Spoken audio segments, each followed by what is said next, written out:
Okay. Macbeth. Blood, blood, and more blood. I really enjoyed reading this one, and I really liked writing about it too.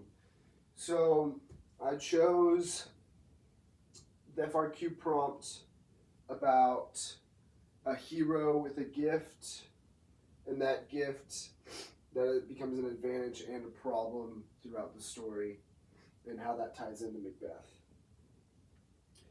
So Macbeth is really a play about like corruption, the loss of that hero. Because at the beginning of the story, Macbeth starts out as the hero. You know, he is the person you root for at the start of the story. However, on the flip side of that, you do see his violence. But in stories, even today, you know, the violent character is oftentimes the hero of the story. You know, the character willing to use violence for protection of others, protection of his homeland, protection of his country, protection of his family. That's a common trope throughout stories. But Macbeth turns it on its head because throughout the story, you see that violence being corrupted, and you see that gift, that ambition that Macbeth has be used at the beginning of the story for the protection of Scotland. You know, despite that he's putting people's heads on spikes, he's still protecting his country, protecting what he holds dear, protecting his values. But as the story progresses, that becomes corrupted in itself. And I think that's one of the strongest parts of Macbeth, is that corruption.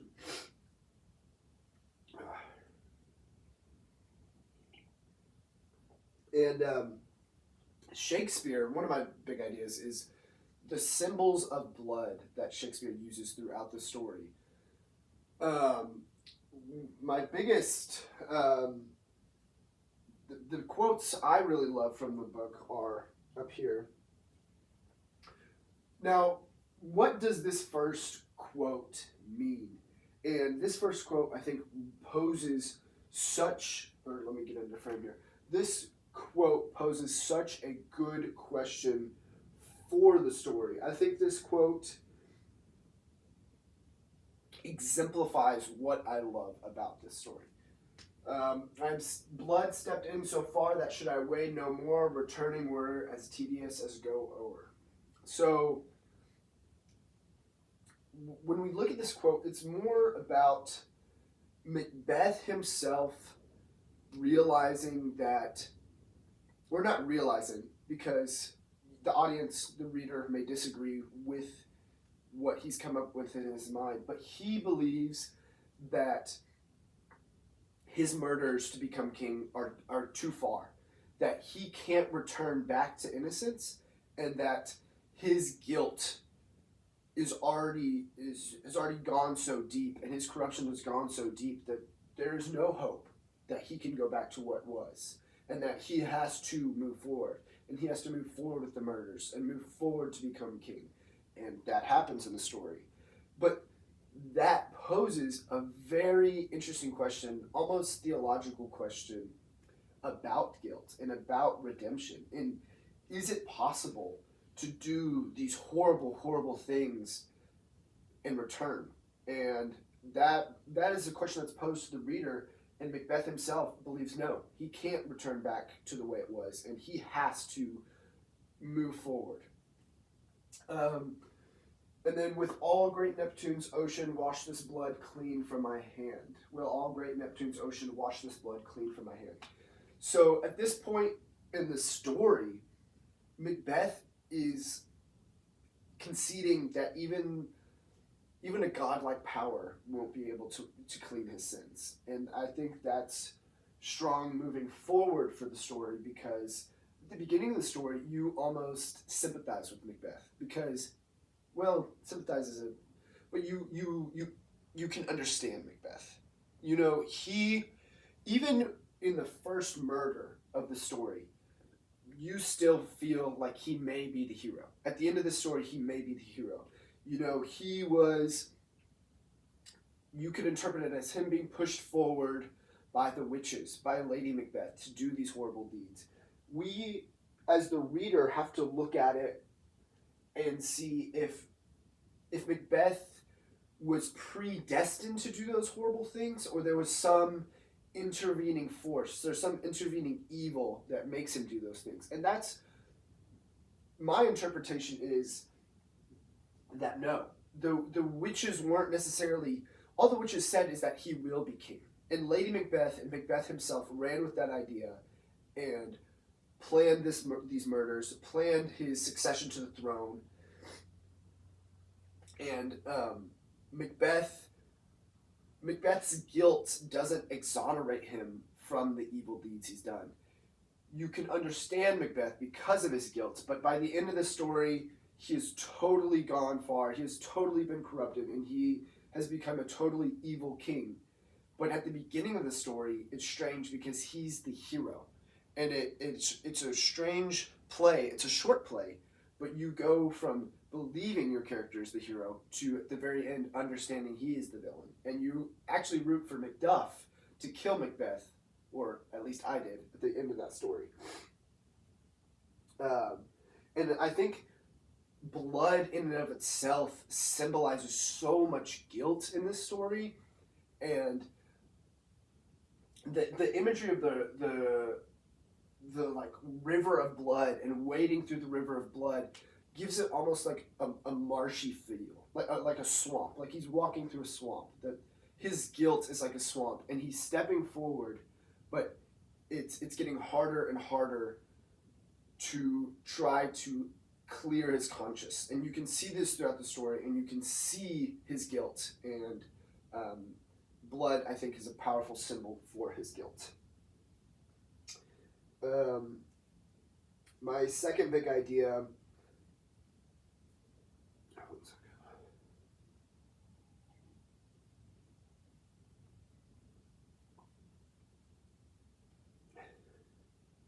My second big idea ties in a little bit to my first of the guilt, but it's more about the change. It's about the change of the hero from good to evil, and how sharply and how quickly that change happens. And it's also, why does this change happen? And I think a big part of why this change happens is Macbeth's insecurities. Lady Macbeth uses those insecurities of his struggle with masculinity and his struggle with what he believes is right to veer him onto that path. And Lady Macbeth at the end also feels that same guilt, and she becomes almost this phantom at the very end. But they almost switch roles. At the beginning, Macbeth is a hero. He's even called brave by his by a sergeant at the very beginning of the story, at the very beginning of the play. And so that's groundwork, that setup gives the idea in the reader's head that this is a hero. His victory for Scotland gives this idea that Macbeth is a hero, Macbeth is a great man. And I put that in parentheses because the question I asked in my outline is, what is a great man? And the play toys with this idea a lot. He does great mean you do influential things? Does great mean you are a kind person? Does great mean you are a good husband? Does great mean you exemplify masculinity? And in this story, I think it is clear that Macbeth is a great man. He does great things. He saves Scotland, or not saves, but he wins a battle for Scotland, and he uses his violence, his gifts, as we're going back to the FRQ prompt, his gifts, his ambition, to help what he believes is right, what he sees as valuable. And Lady Macbeth changes changes his views. So she uses this idea of masculinity, which is strange for a story from this time, to use that theory of that idea of masculinity. But Lady Macbeth becomes the controlling figure in Macbeth's story. Let me go to the next slide. She uses his fear of not being a man against him in order to push him further into his goals of being king. Now, these quotes are my favorite from Lady Macbeth to Macbeth. And I'm good. Let me just drink water.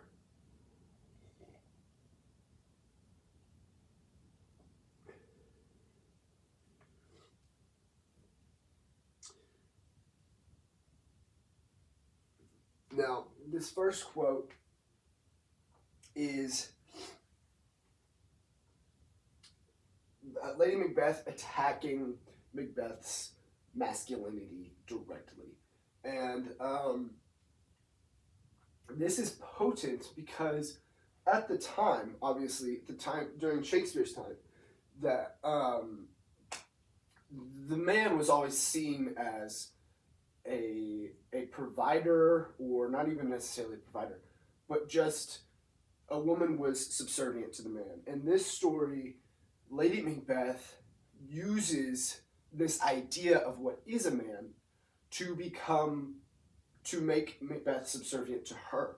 And this flipping of gender roles is so strong because it calls Lady Macbeth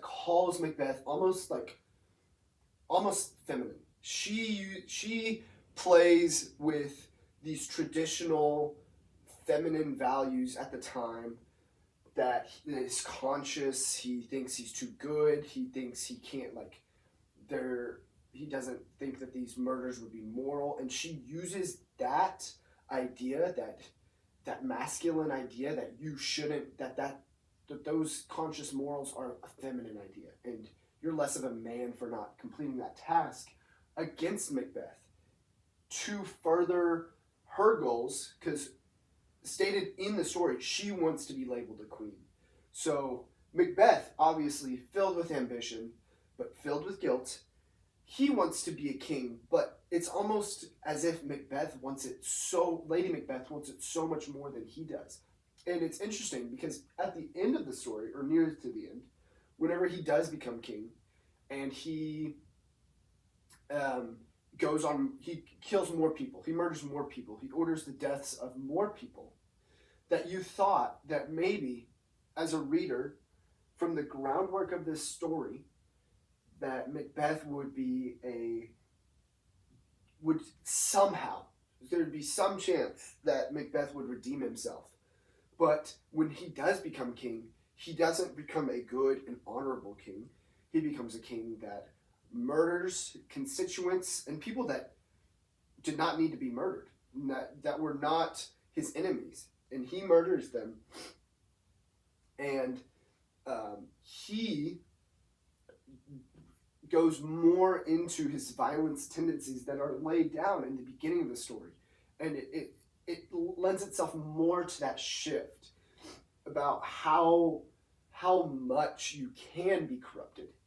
And Macbeth is the ultimate example of total corruption.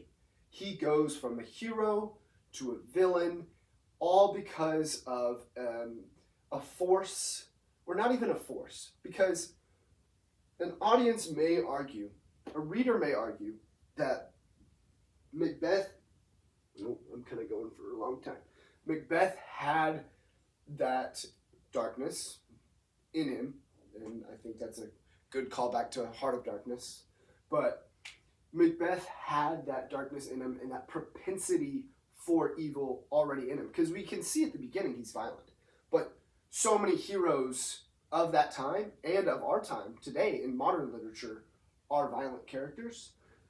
It's strange to see that shift, and the audience has to decide for themselves, was that evil always there, or was that taught by Lady Macbeth, by the witches? And that leads me to the witches, which I didn't put on my outline, but I think are an important part of the story that's often overlooked. They're sort of just seen as a driver of the story. You know, they put this in action by telling Macbeth that he will become king one day. He relays that information to Lady Macbeth, who they come up with the plan of their murders. But the witches themselves, whenever they see Macbeth throughout in a further part of the play, they even understand that he is wicked and that his deeds are wicked, which brings up the question: are the witches evil? And my interpretation is that no, they're more of a neutral force, and that they're telling Macbeth that he will be king. They did not intend for the murders, but for Macbeth to even be capable, then he had to have somewhat of that corruption already inside of him. Because the story, it seems to me, does not drive to the fact that a pure and innocent individual can be driven to that ultimate corruption.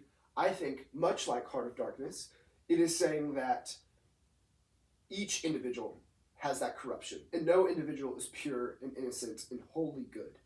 And I think the witches are an important part in showing that he was wicked. He had wickedness in him from the start of the story. Whenever we saw him as a hero, he was still wicked. And that leads me to my second quote. I'm going for a long time. My hands are of your color, but I shame to wear a heart so white. This is another emasculation attempt by Lady Macbeth. And if I wrote another essay on this story, I would write it totally about Lady Macbeth, because I think her character is so interesting, and I love the themes of femininity and masculinity within the story. But for now, I just want to focus on Macbeth. She weaponizes that masculinity against him. Macbeth has the idea in his mind that he has to be a man, and that he is less of a man if he does not comply, or he does not do what he sees as a predestined thing, because the witches told him that he would become king. So he, in order to be a man, has to do that. And Macbeth understands his insecurity of masculinity, and she attacks it perfectly and leads him down the spiral to use his gifts, to use his violence, to use his ambition, to become king. And at the end of the story, you saw this hero, and that was laid down at the very beginning, who was, in my eyes, clearly a hero. The beginning of the story showed the quintessential Shakespearean hero, no question. But by the end of the story, you are rooting for Macduff to behead him. And I think that is so strong and so well executed in the story, showing the shift and how a person blessed with gifts, blessed with being a good military commander, blessed with being ambitious, and blessed with the propensity for violence, maybe not blessed, but gifted with that, and the propensity for winning his battles, he becomes the villain, and we root against him. And I think that shows a deeper level of corruption and how everyone, even the hero in the story, can be corrupted, and it doesn't take that much. So in conclusion, Macbeth is a great play, a great story. I loved reading it about, guilt and innocence and struggling with your inner dialogue and struggling with your insecurities and your masculinity. And Macbeth is a great character who I think is echoed throughout literature, and I love the book. So that's it for my presentation.